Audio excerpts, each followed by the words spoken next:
Qur'onni yodda mustahkam saqlashning eng yaxshi usuli bu. Bu haqida men Alloh menga Qur'on tilovat qilish sharafini bergan ko'plab shayxlarimdan so'ragan edim.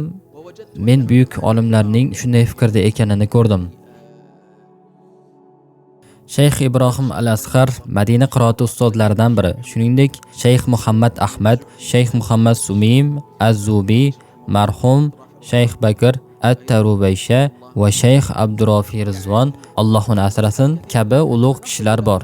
Biz ko'p savollar beramiz, ammo Qur'onni 60-70 yil davomida o'qib, o'rgatgan, butun umrini Qur'on ta'limiga bag'ishlagan bu ulug' zotlarga murojaat qilganimizda ularning barchasi quyidagi fikrda bo'lishganini ko'ramiz. Payg'ambarimiz sollallohu alayhi vasallamning tavsiyalari Qur'onni yodda tutishning eng yaxshi yo'li bu Qur'onni muntazam takrorlab boring degan tavsiyadir.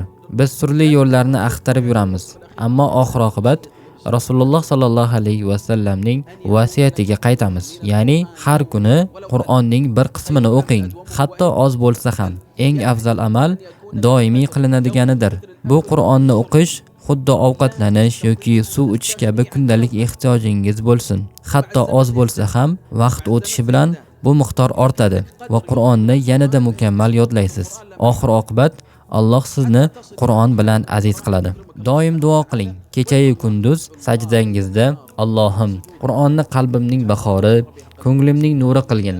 Menga nafsim ustidan g'alaba topishda yordam ber. Chunki Qur'on ahllari Allohning yaqinlari va xos bandalaridir. Alloh ushbu maqomga o'zi istagan bandalarni tanlaydi. Sizning qalbingizda Allohga bo'lgan bo'ysunuv Qur'on ahlidan bo'lish ishtiyoqi bo'lishi kerak. Agar siz shunday yashasangiz, har kuni Qur'ondan bir qismini o'qisangiz, albatta muvaffaqiyatga erishasiz. Qur'onni yodlab, uni mustahkamlaysiz.